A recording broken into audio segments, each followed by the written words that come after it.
Hi students, welcome to my YouTube channel money sir classes. ఈ వీడియోలో మార్చి 12వ తారీఖు సంబంధించినటువంటి కరెంట్ అఫైర్స్ అయితే డిస్కస్ చేద్దాం. ఆల్రెడీ 8వ తారీఖు సంబంధించిన కరెంట్ అఫైర్స్ పెట్టేసా. ఇంకా మధ్యలో 2 days 3 days ఉన్నాయన్నమాట. అవి కూడా ఒకదాని తర్వాత ఒకటి అయితే అప్లోడ్ చేసేస్తాను. ఇదైతే కొంచెం రన్నింగ్లో ఉంటుందిలే అని చెప్పి ఏ రోజు ఆ రోజు. నెక్స్ట్ ఇది అయిపోయిన వెంటనే మార్చి 9 కూడా రెడీ అయిపోయింది, ఆ వీడియో కూడా అప్లోడ్ చేసేస్తాను. ఓకే, సరే చూడండి, ఇంకా ఆలస్యం చేయకుండా మార్చి 12 అంటే ఇవాళ పేపర్లో వచ్చినటువంటి కరెంట్ అఫైర్స్ గురించి డిస్కస్ చేద్దాం. ఓకే, ఫస్ట్ బిట్ అనమాట.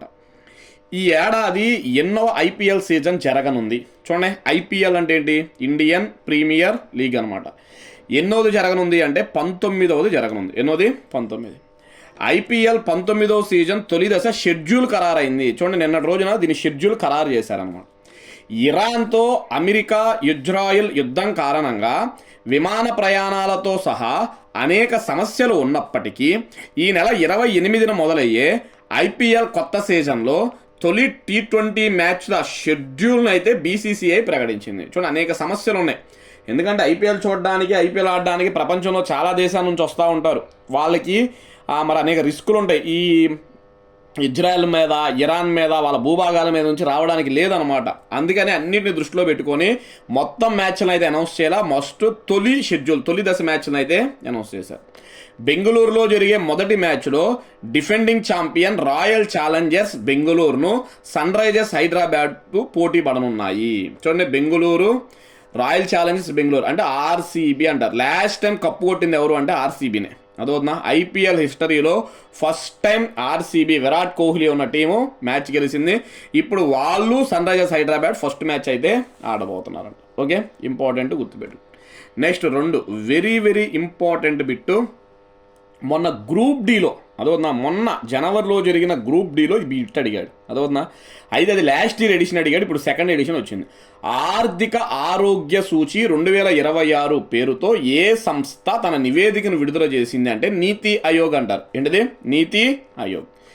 నీతి ఆయోగ్ ఆర్థిక సూచిక, ఇంగ్లీష్లో అయితే ఫిజికల్ హెల్త్ ఇండెక్స్ 2026 యొక్క 2వ వార్షిక ఎడిషన్ని విడుదల చేసింది. లాస్ట్ ఇయర్ ఫస్ట్ది వచ్చింది, ఇప్పుడు 2వది వచ్చింది అనమాట.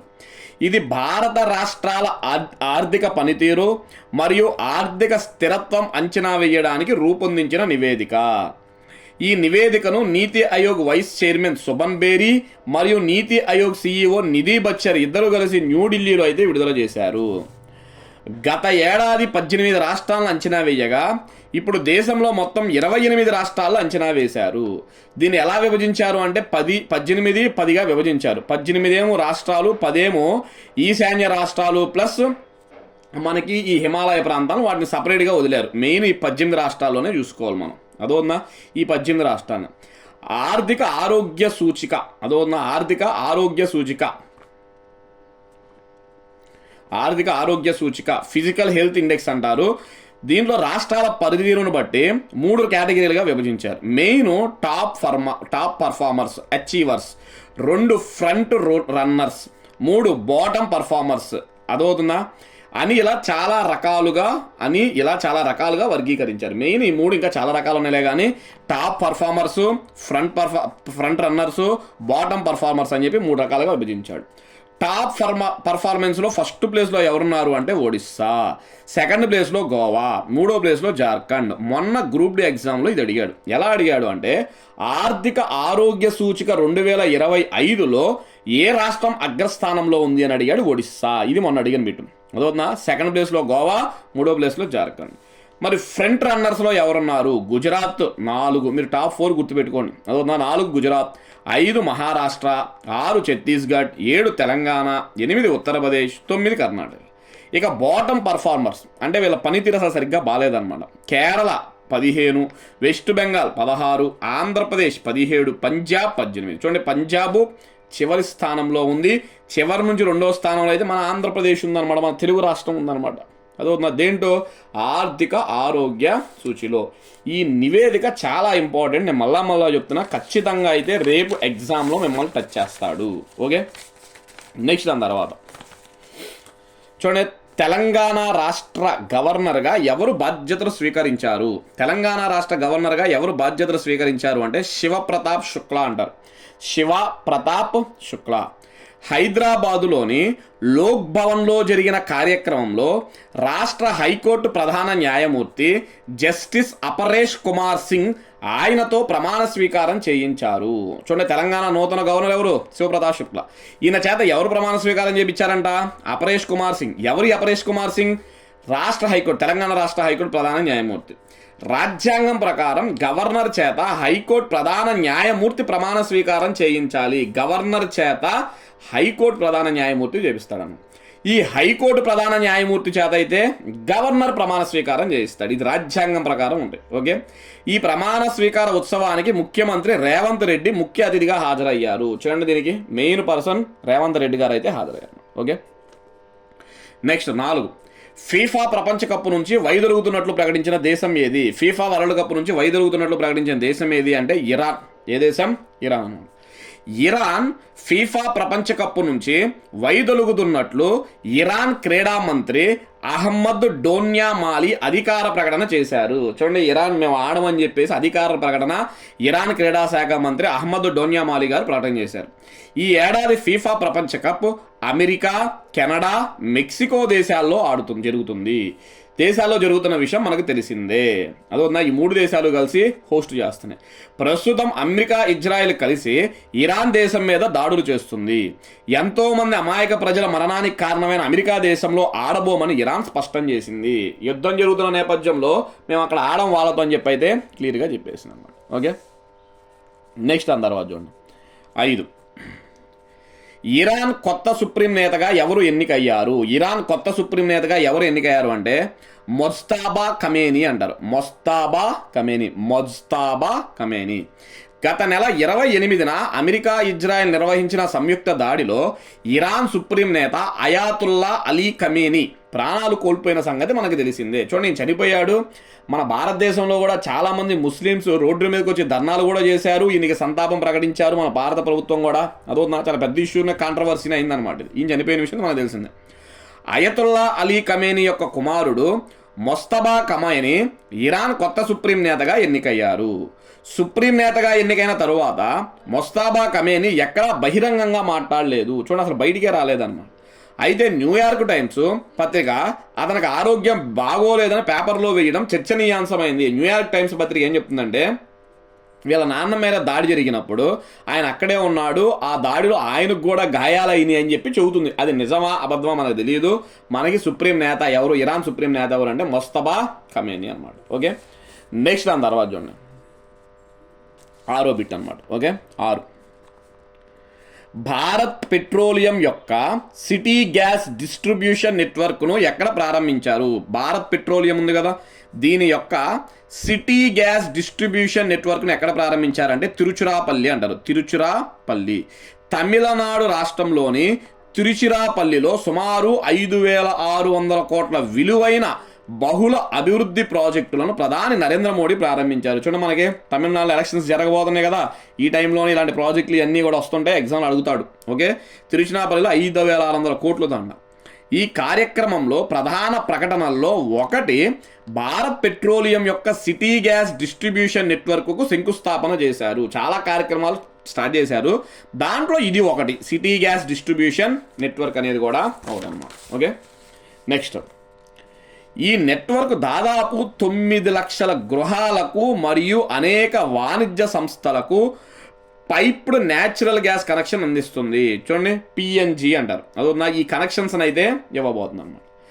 చెన్నైలోని ఇండియన్ ఆయిల్ కార్పొరేషన్ యొక్క లూప్ బ్లెండింగ్ ప్లాంట్ను కూడా ప్రారంభించి ప్రధాని జాతికి అంకితం చేశారు. చూడండి, లూప్ బ్లెండింగ్ ప్లాంట్ అంట, ఇండియన్ ఆయిల్ కార్పొరేషన్కి సంబంధించింది. చెన్నైలో ఎవరు ప్రారంభించారు? ప్రధాని జాతికి అంకితం చేశారు.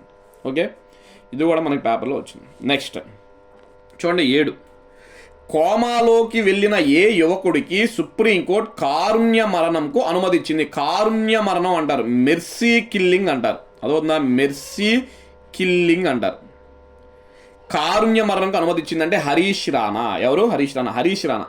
చూడండి, కారుణ్య మరణానికి న్యాయస్థానం ఎప్పుడు అనుమతి ఇచ్చిందంటే ఇంకా ఆయన భవిష్యత్తులో మామూలు మనిషి అవ్వడు, దీర్ఘకాలిక వ్యాధుల వల్ల బాధపడుతున్నారు అన్న వాళ్ళకి కారుణ్య మరణానికి అనుమతి ఇచ్చింది. అలా హరీష్ రాణాకి ఇచ్చిందనమాట. ఓకే, ప్రమాదవశాత్తు గాయపడి 13 ఏళ్ల క్రితం కోమాలోకి వెళ్ళిన యువకుడికి కారుణ్య మరణాన్ని ప్రసాదించేందుకు సుప్రీంకోర్టు మార్చి 11న అనుమతి ఇచ్చింది. అంటే నిన్నే ఇచ్చింది. ఇవాళ పేపర్లో మీరు ఏ పేపర్లో చూసినా ఉంది ఇది. అదవుతుందా? యువకుడి తల్లిదండ్రుల వినతిని అన్ని విధాలుగా పరిశీలించిన మీదట సుప్రీంకోర్టు ఈ నిర్ణయం తీసుకుంది. ఢిల్లీ సమీపంలోని గజియాబాద్కు చెందిన హరీష్ రాణా పంజాబ్ యూనివర్సిటీలో ఇంజనీరింగ్ చదువుతున్న సమయంలో 2013లో వసతి గృహం భవనం 4వ అంతస్తు నుంచి ప్రమాదవశాత్తు కింద పడిపోయాడు.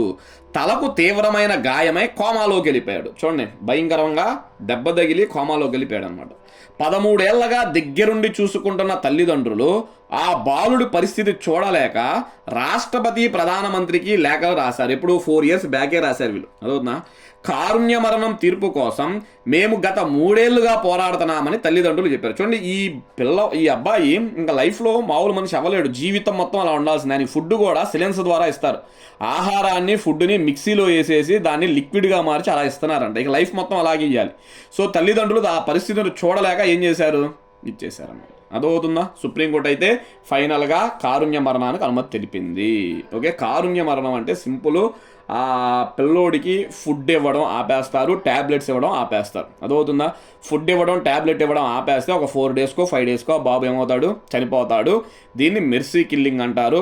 అయితే మళ్ళీ మెర్సీ కిల్లింగ్లో చాలా రకాలు ఉంటాయి. డైరెక్ట్ మెర్సీ కిల్లింగ్ అని ఉంటుంది, ఇండైరెక్ట్ మెర్సీ కిల్లింగ్ అని ఉంటుంది. ఇప్పుడు మన దేశంలో ఏముందామంటే అమల్లో ఇండైరెక్ట్ మెర్సీ కిల్లింగ్ అనమాట. అదే అమెరికా లాంటి పాశ్చాత్య దేశాల్లో అయితే మనకి డైరెక్ట్ మెర్సీ కిల్లింగ్ ఉంటుంది. డైరెక్ట్ మెర్సీ కిల్లింగ్ అంటే వాళ్ళకి ఏదో ఒక సెలన్ ఇచ్చేస్తారు చేతికి. ఆ సెలన్లో ఏమి చేస్తారు? ఈ విషం కలిపేస్తారు అనమాట. అదొక పాయిజన్ కలిపేసి సెలన్లో దాన్ని ఇచ్చేస్తారు.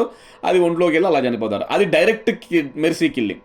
ఇండైరెక్ట్ అంటే ఏంటి? ఇవ్వాల్సిన ఫుడ్ ట్యాబ్లెట్లు ఆపేస్తారు. అది ఇండైరెక్ట్ మెర్సీ కిల్లింగ్ అనమాట. ఓకే, సరే, నెక్స్ట్ బిట్ చూడండి. 8 META lifetime achievement award 2026ను ఎవరు ప్రకటించారు? మెటా లైఫ్ టైమ్ అచీవ్మెంట్ అవార్డును ఎవరికి ప్రకటించారు అంటే అమోల్ పాలేకర్ అనే వ్యక్తికి ప్రకటించారు. Amol Palekar. Mahindra excellence in theatre awards. META అంటే ఏంటి అర్థం? మహేంద్ర ఎక్సలెన్స్ ఇన్ థియేటర్ అవార్డ్స్లో మెటా లైఫ్ టైమ్ అచీవ్మెంట్, అదొందా? META lifetime achievement award 2026ను అమోల్ పాలేకర్కు ప్రకటించారు. అమోల్ పాలేకర్కు ప్రకటించారు. అమోల్ పాలేకర్ ప్రముఖ హిందీ నటుడు మరియు చిత్ర నిర్మాత. ఈ అవార్డు భారతీయ థియేటర్, సినిమా మరియు కథా కథనాలకు ఆయన చేసిన అద్భుతమైన కృషిని గుర్తిస్తుంది. ఈ ఏడాది 21వ ఎడిషన్, ఇది గుర్తుపెట్టుకోండి, ఈ ఏడాది 21వ edition Mahindra excellence in theatre award సందర్భంగా మార్చి 19 నుండి 25 వరకు న్యూఢిల్లీలో జరుగుతాయి. ఈ మెటా అవార్డ్స్ వేరుగానే న్యూఢిల్లీలో జరుగుతాయి. అప్పుడు ఈ అవార్డును అయితే అమోల్ పాలేకర్ గారికి అయితే ఇస్తారనమాట. ఓకే, నెక్స్ట్ చూడండి. 9 కేంద్ర ఎన్నికల ప్రధాన కమిషనర్ అయిన ఎవరిపై పదవి నుంచి తొలగించే తీర్మానాన్ని ప్రవేశపెట్టబోతున్నారు అంటే జ్ఞానేష్ కుమార్ సిఈసి. చూడండి, కేంద్ర ఎన్నికల ప్రధాన కమిషనర్ సిఈసి అంటారు దీన్నే. చీఫ్ ఎలక్షన్ కమిషనర్ అంటారు. Chief election commissioner Gyanesh Kumar మీదనే ఈయన పదవిలోంచి తొలగించడానికి ఒక తీర్మానాన్ని ప్రవేశపెట్టబోతున్నారంట. Okay, CEC chief election commissioner Gyanesh కుమార్ను ఆ పదవి నుంచి తొలగించే తీర్మానాన్ని పార్లమెంటులో ప్రవేశపెట్టేందుకు విపక్షాలు రంగం సిద్ధం చేస్తున్నాయి. సుప్రీంకోర్టు న్యాయమూర్తి అభిశంసనకు అనుసరించాల్సిన ప్రక్రియే సిఈసికి వర్తిస్తుంది. అదవుతుందా? సుప్రీంకోర్టు న్యాయమూర్తిని ఏ విధంగా అయితే తొలగిస్తారో అదే విధంలో సిఈసిని కూడా తొలగిస్తారు. తొలగించే తీర్మానాన్ని లోక్సభలో ప్రవేశపెట్టాలంటే కనీసం 100 మంది సభ్యులు, ఇది ఇంపార్టెంట్ బిట్టు, పాలిటీ పరంగా చాలా ఇంపార్టెంట్, కనీసం 100 మంది సభ్యులు. రాజ్యసభలో ప్రవేశపెట్టాలంటే కనీసం 50 మంది సభ్యులు సంతకాలు చేయాలి. నెక్స్ట్, సిఈసిని తొలగించాలంటే ఆ తీర్మానాన్ని ఆయా సభల్లో అంటే లోక్సభ, రాజ్యసభ మొత్తం సభ్యుల్లో సగం మందికి పైగా, అదోనా మొత్తం సభ్యులు అంటే ఇప్పుడు 543 ఉన్నారు లోక్సభలో, దీంట్లో సగం కన్నా ఎక్కువ 272 ఎంత వస్తారు, అదోనా సగం కన్నా ఎక్కువ. అదేవిధంగా ఓటింగ్కి హాజరైన వారిలో 3/2 మంది, 3/2 మంది అంటే 2/3 హాజరైన వాళ్ళల్లో మళ్ళా 2/3 మద్దతు ఇవ్వాలి. అలా 2 సభల్లో చేస్తే అప్పుడు సిఈసిని పదవిలో నుంచి అయితే తొలగిస్తారు. ఇంతవరకు ఎవరిని కూడా అలా తొలగించలా, గుర్తుపెట్టుకోండి. ఓకే, ఇంపార్టెంట్ బిట్ అన్నమాట. నెక్స్ట్ 10 చూడండి. చాలా ఇంపార్టెంట్, రాబోయే ఎగ్జామ్లో ఇది అడగడానికి ఛాన్స్ ఉంది. ఓకే, గ్యాస్ సరఫరాను అంతరాయం లేకుండా నిర్ధారించడానికి లేదా అందించడానికి భారతదేశం ఏ చట్టాన్ని అమలు చేసింది? Very very important bit. చూడండి, ప్రస్తుతం భారతదేశంలో అతి పెద్ద సమస్య గ్యాస్. అదవుతుందా? చాలా పెద్ద పెద్ద సిటీస్లో హోటల్స్ అన్నీ ఒకదాని తర్వాత ఒకటి క్లోజ్ అయిపోతున్నాయి అన్నమాట, ఎందుకంటే గ్యాస్ లేక. ఓకే, ఈ ప్లేస్లో ఒక చట్టాన్ని తీసుకురాబోతున్నారంట, దాని పేరు నిత్యావసర వస్తువుల చట్టం 1955, ఎసెన్షియల్ కమోడిటీస్ యాక్ట్ 1955 అంటారు. ఇంపార్టెంట్ బిట్, ఇది గుర్తుపెట్టుకో. పశ్చిమాసియాలో జరుగుతున్న యుద్ధ వాతావరణం వల్ల ఎల్పిజి మరియు సహజవాయు సరఫరాకు అంతరాయం కలగకుండా భారత ప్రభుత్వం 1955 నాటి నిత్యావసర వస్తువుల చట్టాన్ని అమల్లోకి తెచ్చింది. అదోనా? ఫిబ్రవరి 28న అమెరికా, ఇజ్రాయెల్ కలిసి ఇరాన్పై దాడులు చేయడం, తరువాత ఇరాన్ దేశం హర్మూజు జలసంధిని మూసివేయడం వల్ల ప్రపంచంలో చాలా దేశాలకు గ్యాస్ సరఫరా ఆగిపోయింది. కొత్త ఎల్పిజి సిలిండర్ బుకింగ్లకు 25 రోజుల కాల వ్యవధిని తప్పనిసరి చేశారు. చూడండి, మనకి ఇదివరకు అయితే గ్యాస్ బుక్ చేయాలనుకుంటే ఎవ్రీ 10 డేస్కి ఒకసారి బుక్ చేసుకోవచ్చు, ఇప్పుడు అలా కాదంట, 25 డేస్కి ఒకసారి చేసుకోవాలంట. అదొద్దా? చట్టంలో ఉన్న ప్రధాన అంశం అదొద్దా? ఏది? ఈ నిత్యావసర వస్తువుల చట్టం. దీంట్లో ఉన్న ప్రధాన అంశం గ్యాస్ నిల్వలు చేయకూడదు, గ్యాస్ ఎవరు కూడా నిల్వ చేసి పెట్టుకోకూడదు, బ్లాక్ మార్కెట్లో ఉండకూడదు, బ్లాక్లో కూడా అమ్ముకోకూడదు అనమాట. అదొద్దా? ఇది ఈ చట్టం యొక్క ముఖ్య ఉద్దేశం. నెక్స్ట్ దాని తర్వాత చూడండి 11 అనమాట. ఓకే, 11 భారతదేశానికి చెందిన ఏ సంస్థ అమెరికాలో భారీ పెట్టుబడులు పెడుతుంది? చూడండి, భారతదేశానికి చెందిన సంస్థ అమెరికాలో భారీ పెట్టుబడులు పెడుతుందంట, రిలయన్స్ ఇండస్ట్రీస్ లిమిటెడ్, RIL అంటారు. అదోనా? భారత కుబేరుడు ముఖేష్ అంబానీకి చెందిన రిలయన్స్ ఇండస్ట్రీస్ అమెరికాలో భారీగా పెట్టుబడులు పెట్టబోతుంది. అక్కడ 50 ఏళ్లలో తొలిసారిగా నిర్మిస్తున్న కొత్త చమురు రిఫైనరీ, ఆయిల్ రిఫైనరీ అంటారు, నిర్మాణంలో రిలయన్స్ ఇండస్ట్రీస్ భాగస్వామ్యం కానుంది. చూడండి, 50 ఏళ్లలో ఇదే పెట్టడం అంట. అదోనా? తమ దేశ చరిత్రలోనే ఇది అతి పెద్ద రిఫైనరీ అని అమెరికా అధ్యక్షుడు ట్రంప్ ప్రకటించాడు. చూడండి, ట్రంప్ గారు స్వయంగా ప్రకటించారు, తమ దేశ చరిత్రలోనే ఇదే అతి పెద్ద రిఫైనరీ అని చెప్పి ప్రకటించారు అన్నమాట. ఓకే, నెక్స్ట్ కొత్త రిఫైనరీను టెక్సాస్ రాష్ట్రంలోని, అమెరికాలోని టెక్సాస్ రాష్ట్రంలోని బ్రౌన్స్విల్స్ అనే ప్రాంతంలో ఏర్పాటు చేయబోతున్నారు. ఈ రిఫైనరీలో ఉత్పత్తి అయ్యే ఇంధనాలను కొనుగోలు చేయడానికి 20 ఏళ్ల ఒప్పందంపై రిలయన్స్ సంతకం చేసింది. అదోనా? ఇక్కడ వచ్చేటటువంటి ఇంధనాలను కొనుగోడానికి రిలయన్స్ వాళ్ళు 20 సంవత్సరాల పాటు మేమే కొంటామని చెప్పి ఒప్పందం కూడా చేసుకున్నారు. నెక్స్ట్,